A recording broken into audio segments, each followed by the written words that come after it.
Istirahat adalah satu hal penting yang sangat diperlukan oleh setiap orang sebagai salah satu upaya untuk menjaga tubuh tetap sehat dan bugar. Namun ada berbagai hal yang membuat kita sulit untuk mendapatkan tidur berkualitas karena adanya gangguan tidur, seperti mengigau atau parasomnia. Iya, besok. Di mana mengucapkan berbagai kata dalam kondisi tidak sadar, bahkan hingga berjalan dan melakukan aktivitas lainnya. Seperti yang tergambar dalam salah satu adegan film Step Brother yang diperankan oleh Will Ferrell dan John C. Reilly.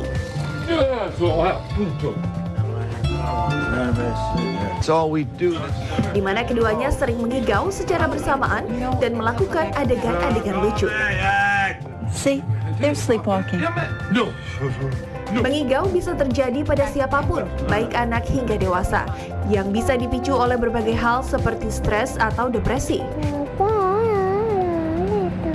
Mengigau sebetulnya bukan gejala yang berbahaya, namun bila terjadi secara terus-menerus, bisa diindikasikan adanya trauma fisik atau mental yang sedang dialami seseorang, sehingga perlu penanganan yang cukup serius.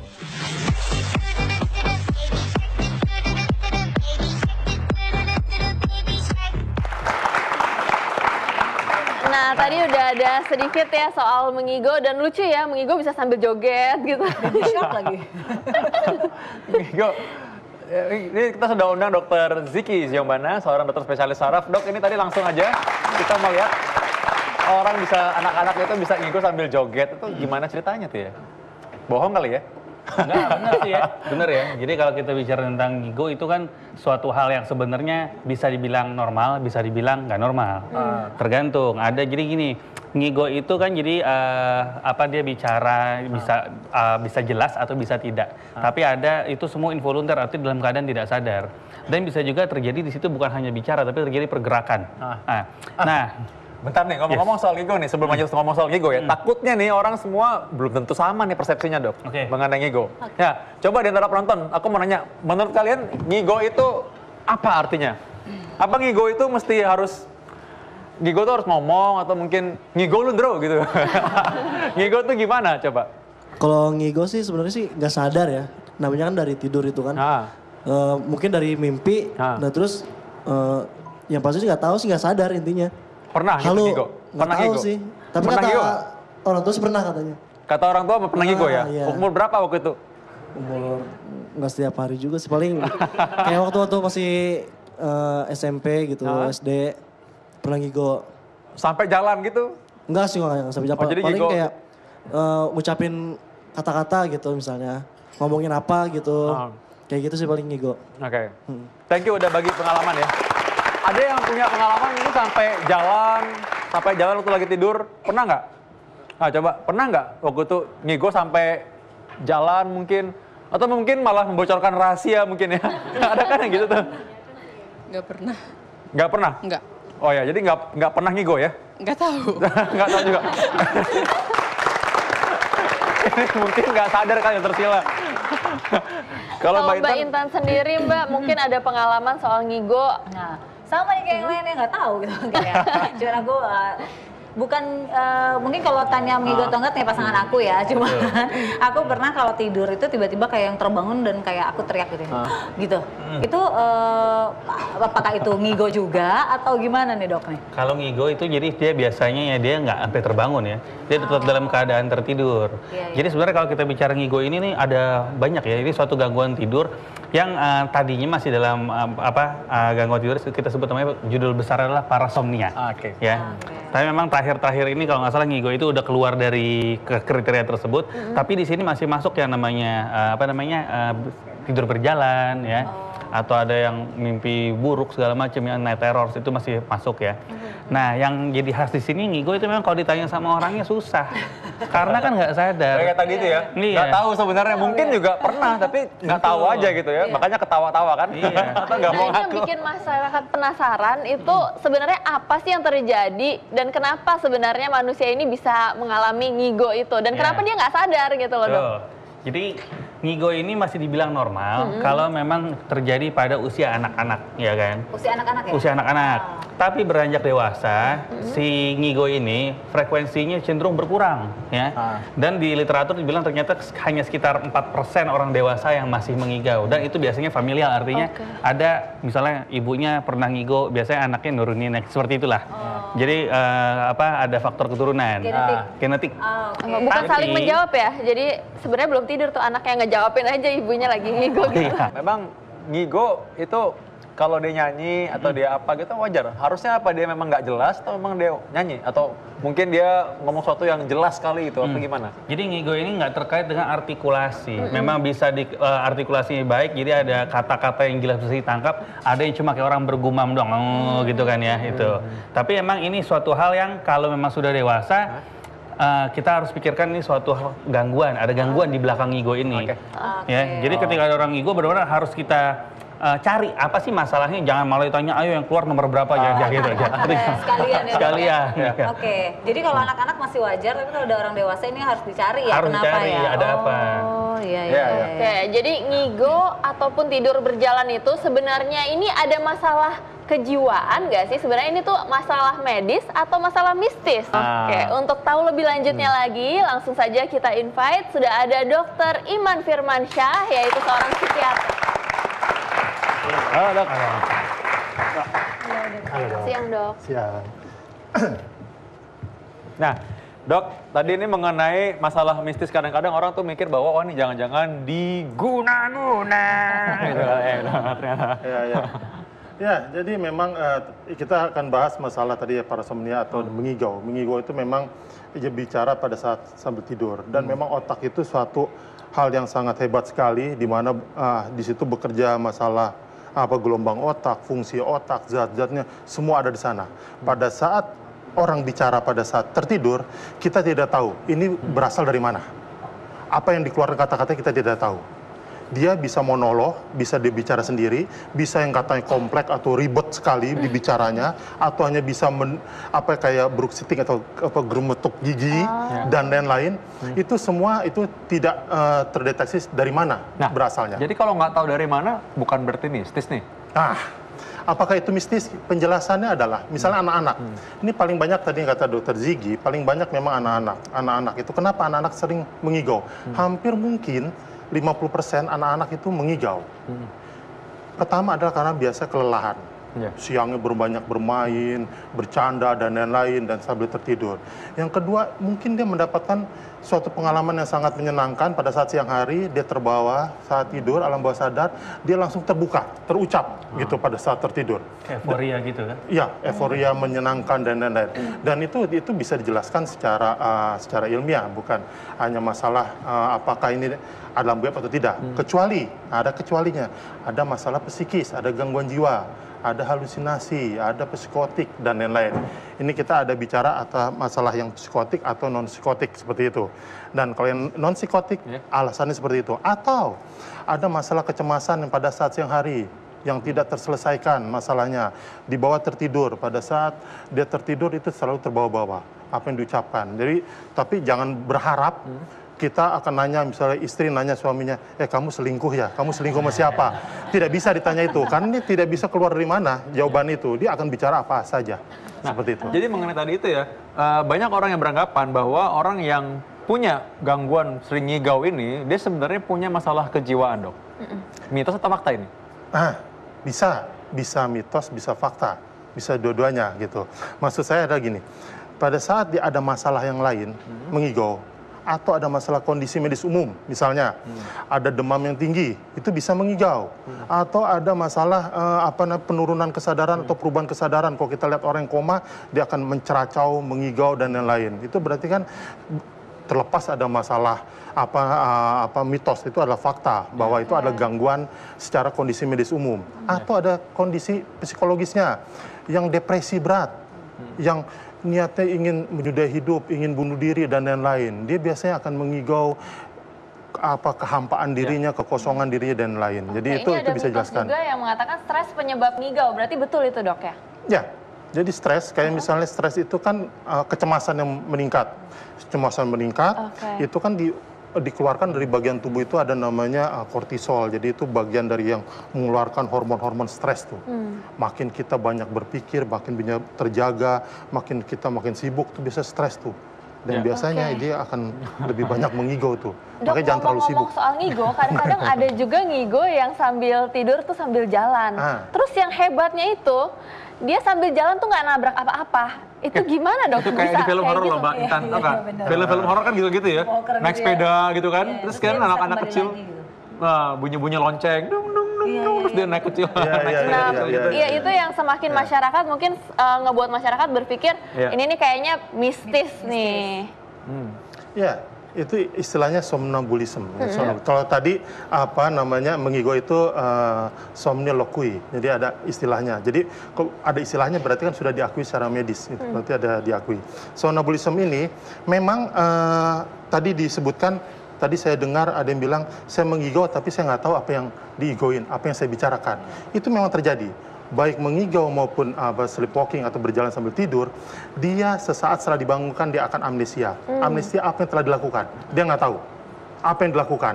Dia buka pintu, dia bahkan ada yang bisa mengendari mobil loh, yang untuk kasus-kasus sleepwalking seperti ini gitu. Tapi harus dijelaskan juga kenapa dia bisa seperti itu gitu. Intinya dari mana masalah itu emang tidak bisa didefinisikan secara jelas gitu. Tapi yang pasti namanya sleepwalking itu adalah kondisi ini ada tahapan-tahapan tidur. Mungkin tadi bisa dibicarakan misalnya ada gelombang-gelombang gamma, beta, alfa, theta dan delta. Pada saat gelombang alfa atau theta itu gelombang yang relaksasi, santai dan lain-lain. Biasanya saat-saat seperti itulah yang sering terjadi fase-fase 3-4. Itu yang langsung seperti ada sesuatu yang mendorong dia untuk berjalan. Dan kalau pada saat anak-anak, biasanya ini normal. Gitu. Kalau Dokter Ziki mungkin bisa bantu jelaskan nih, ini fase tidur yang seperti apa sih dok? Yang sampai dia tuh bisa sleepwalking, dan sebenarnya matanya tuh terbuka atau tertutup? Kenapa dia bisa nggak nabrak apa-apa? Jadi pas fase tidur itu kan memang ada yang fase tidur REM yang mungkin kemarin sudah pernah saya sebutkan. Jadi fase tidur yang REM dengan non-REM. Yang non-REM ini terdiri 1, 2, 3, 4. Non-REM ini artinya orang ini akan tidur dengan gelombang otaknya, kemudian matanya tertutup, tapi ototnya masih relatif bisa bergerak. Ketika yang REM itu terjadi rapid eye movement, gerakan mata cepat, tapi di situ terjadi kelumpuhan pada otot-ototnya. Nah, yang mungkin terjadi pada tidur berjalan ini atau somnambulisme ini terjadi pada fase yang tadi Dokter Iman sebut, di fase 3-4 sebelum REM. Ya. Nah, ini yang terjadi kemungkinan besar adalah pasien itu mungkin sebenarnya dia bisa melihat, bisa dia bisa melihat dan bisa melakukan sesuatu, tapi setelah itu terjadi amnesia yang tadi disebut. Lupa. Jadi di situ kita nggak bisa menganggap atau menyimpulkan hanya satu sisi. Banyak tadi disebut juga otak itu sangat kompleks. Yang mana yang kena, ya kan? Dari sisi mana dia kenanya? Taruhlah secara anatomi dia tidak bermasalah, tapi secara fungsi atau secara neurotransmitter, zat kimia di otak di sini sangat berpengaruh dan mungkin ada gangguan. Plus kalau memang di situ ada gangguan secara psikiatri. Nah itu. Tapi ngomong-ngomong itu masih kita nggak habis pikir ya. Dan banyak masyarakat bertanya-tanya dan menghubungkan hal ini dengan mistis adalah karena mereka kalau jalan atau mengerjakan sesuatu bisa nggak nabrak. Matanya merem, bisa masak Indomie, masak super mie gitu, masak apa gitu ya. Nah itu kita belum pernah melihat secara langsung apakah benar orang ini matanya merem, ya kan? Karena pernah ada kasus, saya punya pasien seperti ini, dia ini bisa berjalan, tapi nggak sampai bikin Indomie sih ya, gitu kan? Nggak sampai bikin mie instan ya, dia cuman dia hanya jalan, dia pergi, dia buka pagar. Ya kan, dia buka pagar, tapi di situ dia menurut yang ngelihat ini tampaknya dia membuka matanya. Oh, dia masih melihat ya? Iya. Ngintip dikit gitu maksudnya? Iya, dia membuka matanya loh, dia membuka matanya. Cuman ketika tidur ditanya paginya dia nggak tahu karena seolah-olah dia tidur. Jadi kesimpulannya di sini kemungkinan terjadi amnesia. Bisa sembuh nggak sih dok itu? Nah, masalahnya bukan sembuh atau tidaknya, tapi kita harus cari background ini terjadi karena apa penyebabnya ya?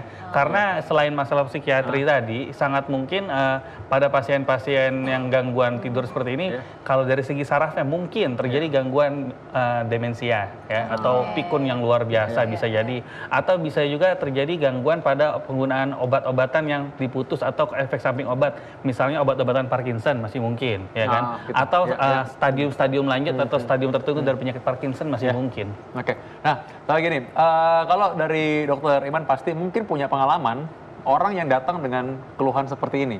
Nah, apa yang mereka keluhkan dan apakah benar orang-orang melihat mereka itu nutup mata sama sekali nggak lihat terus mereka bisa nyetir mobil gitu misalnya? Ya, jadi yang dilakukan mereka itu adalah sesuatu yang biasa mereka lakukan. Misalnya mereka buka pintu, dia sudah biasa membuka pintu itu. Jadi dia emang sudah sudah terbiasa, sudah hafal naluri mungkin sudah terbiasa ya. Sudah. Bukan dia tidak bisa masak tiba-tiba pas dia somnambulisme dia bisa masak steak, masak capcay, bisa jadi chef. Enggak seperti itu. Jadi memang ada kriteria di DSM itu bahwa orang yang somnambulisme itu kalau kita lihat pada saat dia tidur berjalan, dia tatapan matanya kosong, tidak responsif, jadi waktu ditegur tidak akan responsif. Ziki stop, enggak, jalan aja. Tapi buka mata ya? Buka mata bisa, tutup mata juga bisa. Dia tidak responsif, tidak, dan kadang juga dia tidak bisa sulit untuk dibangunkan. Nah, kalau kita bangunkan paksa gitu? Iya. Pada saat dibangun paksa bisa. Pada saat dibangun paksa, dia akan lupa apa yang telah dilakukan. Atau pada saat dia sadar, besok paginya dia lupa bahwa dia sudah buka pintu, masak mie, dan lain-lain. Jadi yang penting ada pencegahan. Hati-hati berarti. Belum pernah tuh berarti bukan belum pernah. Siapa tahu lupa aja kali. Oke, jadi kalau misalnya kayak begini, misalnya dia sleepwalking, apakah kita harus kembalikan lagi ke tempat tidur, atau kita bangunkan, atau kita biarkan? Tapi jahat banget ya, masa dibangunin terus udah tinggal gitu ya. Bangun. Kadang-kadang kalau sleepwalking sama seperti mengigau. Pada saat tidur, dia akan memulai lagi prosesnya. Gitu. Nah, mengigau, berhenti, dia bangun lagi bisa mengigau lagi seperti itu. Yang penting adalah pencegahan. Kalau saat kita tahu bahwa dia adalah ini somnambulisme nih, dia suka berjalan segala macam. Hindari tempat-tempat yang berbahaya. Misalnya yang ditakutkan orang somnambulisme itu kan dia takut mencelakakan diri sendiri atau orang lain. Seperti itu, dia nyalain kompor, tiba-tiba bakar rumah dan lain-lain. Yang ditakutkan kan seperti itu. Itu repot ya kalau kayak gitu ya. Bakar rumah ya. Nah, jadi yang perlu diperhatikan adalah mungkin tempat tidur lebih rendah supaya dia tidak terjatuh pada saat tidur. Tidur ditemani itu supaya dia bisa ditahan kalau dimulai berjalan. Pintu dikunci supaya nggak keluar. Hindari benda-benda berbahaya di dalam kamar supaya dia tiba-tiba nggak ngambil pisau lah, ngambil apa segala bahaya. macam. Apalagi kalau lagi tidur tiba-tiba nabrak tiang listrik kan bahaya banget Itu sebesar bakpao ya. Bahaya banget. Nah dok, ini ada salah satu pengalaman dari masyarakat dan dia ini punya 2 anak. Dua-duanya anaknya tidur di satu kamar dan mereka sama-sama mengigau. Dan mereka mengigaunya itu saling jawab-jawaban dok, kayak ngobrol gitu kakak adik. Itu kok bisa connect begitu, apa mimpinya connect sama atau gimana, apa yang terjadi dok, kenapa bisa begitu? Bisa seperti itu. Ini kembar nggak? Nggak. Bisa ya? Bentar. Ada yang menarik nih. Di antara kita ada yang kembar. Aku mau lihat. Ada yang kembar ya? Coba aku mau nanya. Pernah nggak? Saudara kembar, ini Veni atau Visi? Nah, coba. Yang mana punya salah satu kembar, mungkin yang satunya mungkin ngigo, terus kamu sadar? Enggak. Coba pegang. Aku nggak pernah ngerasa ngigo juga sih. Nah, mungkin pernah nggak dikasih tahu orang mungkin? Enggak juga. Nggak pernah, coba saudaranya? Iya, sama. Nggak pernah tahu? Nah, mungkin nggak orang jawab-jawaban tuh sama-sama ngigo, jadi nggak tahu juga, nggak sadar. Oke, terima kasih. Nah, kalau yang ini sih nggak pernah, nggak tahu, benar-benar nggak pernah, apa pas ngigonya kompakan jadinya. Silakan dok. Yang pasti orang mengigo pasti amnesia. Dia tidak akan pernah mengingat apa yang telah terjadi, apa yang telah dilakukan, gitu. kecuali diberitahu. Yang berbahaya dari mengigo itu kan tadi, dia bisa mengeluarkan kata-kata yang berbahaya, menyinggung orang dan lain-lain. Padahal sendiri nggak sadari, tapi orang lain merasa, wah ini sepertinya tersinggung seperti itu, gitu. Apakah dia bisa kayak bersaut-sautan? Mengigo bisa segala macam. Dia bisa monolog, dia bisa bercerita tentang diri sendiri, apapun dilakukan. Dia bisa bercerita tentang rumit, dia bisa bercerita tentang rahasia negara, apapun. Bisa apapun segala macam. Tapi kita tidak bisa mengatur ngigonya dia. Misalnya istri, saya bilang, kamu selingkuh ya? punya istri baru ya, nggak bisa diatur, tapi nggak bisa dikorek. Tapi kalau dia mau cerita, dia cerita. Oh gitu ya? Tunggu aja kalau misalnya mau cerita. Itu otentik di tangan. Nah ini bahaya ini kalau gitu. Kalau orang yang sekitarnya itu nggak lupa kan pasti ya. Yang lupa mah dia aja. Dia nggak ingat apa-apa. Apa yang dilakukan, dia berjalan, dia buka pintu dan lain-lain, dia tidak akan. Tapi perlu diingat, yang dimaksud benar di somnambulisme, ini dia tidak terkait dengan penggunaan obat-obatan. Ya, tidak terkait dengan kondisi medis umum. Ini baru kita bisa sebut dia ini tidur berjalan. Dia tidak ada ada masalah, ada hendayanya. Kalau dia merasa tidur berjalan tidak ada masalah, ya nggak apa-apa. Misalnya tidur berjalan, bangun tidur, wudhu, tahajud dan lain-lain kan bagus gitu kan. Habis selesai tahajud tidur. Seperti itu. Jadi itu yang perlu ada kriteria-kriteria DSM yang menyebutkan apakah ini somnambulisme atau bukan. Oke, Dok, sebelum saya melangkah ke dokter punya tips, saya pengen satu lagi tips dari dokter Ziki. Sekarang tips secara singkat bagaimana kita menyikapi orang yang punya tadi somnambulisme dari segi spesialis saraf misalnya ya. Ini kan mungkin berhubungan dengan penyakit tadi dokter Ziki bilang ada hal-hal penyakit organik yang mesti diawasi ya. Betul. Jadi kayak tadi disebutkan ya, jadi emang ada faktor-faktor penyakit yang memang ternyata mendasarinya itu ya. Jadi benar-benar kita harus pikirkan deh. Jadi ketika kalau tadi memang disebut gangguan parasomnia ini pada usia anak-anak relatif umum ya. Tapi ketika nambah usia, kita jangan terlalu menganggap ini hal yang umum. Jadi kita sebaiknya harus pikirkan kemungkinan terburuk sampai dibuktikan tidak ya. Jadi kita harus cari, ini kenapa sih orang ini seperti ini? Jangan ada masalah yang mendasari. Karena pernah ada gangguan seperti ini, ternyata dia memang keluhan sakit kepala juga ya. Terus kemudian gangguan tidur seperti ini. Ternyata ada tumor di otaknya, pernah ada seperti itu. Oke, baik Dok. Ini ada satu lagi mungkin yang masyarakat wajib ketahui. Gimana kalau misalnya keluarganya ada yang sleepwalking dan atau mengigo, apa sih yang harus kita lakukan sebagai keluarga pada saat itu juga? Ya, perlu dilihat adalah apakah ini bermasalah atau tidak, gitu. Karena kadang-kadang sleepwalking itu normal-normal aja seperti itu, tidak bermasalah lah. Kalau dia tidak bermasalah, itu sebenarnya perlu dilihat penanganannya. Yang tadi saya bilang, hindari tempat-tempat yang banyak benda-benda berbahaya dan lain-lain. Lebih baik pada saat dia sleepwalking dia langsung dipeluk, ditahan supaya tidak berjalan. Itu walaupun agak susah payah. Tenaganya kan tetap... Sleepwalking agak susah payah. Itu yang terjadi sleepwalking. Namun biasanya mereka tidak melawan. Walaupun tenaganya itu sleepwalking tidak melawan gitu. Mau jalan dia bisa diarahkan tapi dibangunkan susah. Gitu. Jadi bangunkan itu susah. Pada saat dia bangun dia confused, bingung. Ini saya kenapa ya? Ini kenapa ya? Kenapa ada ibu di sini ya? Kenapa bapak ada di sini ya? Ini kenapa bapak kok sibuk sekali? Dia bingung gitu. Walaupun hanya sekilas gitu. Namun dalam beberapa menit kemudian dia tidak ada masalah mental atau masalah perilaku. Kalau dia ada masalah mental perilaku, ini tidak termasuk somnambulisme. Mungkin ada gangguan-gangguan psikiatrik. Jadi kebingungannya hanya sesaat. Tapi setelah itu tidak ada kebingungan. Jadi emang harus dilihat untuk keluarganya. Baik, terima kasih. Jadi artinya masalah tidur berjalan ini masalahnya adalah medik. Bukan mistis ya. Jadi ini masalah medis. Terima kasih Dokter Iman dan juga Dokter Ziki.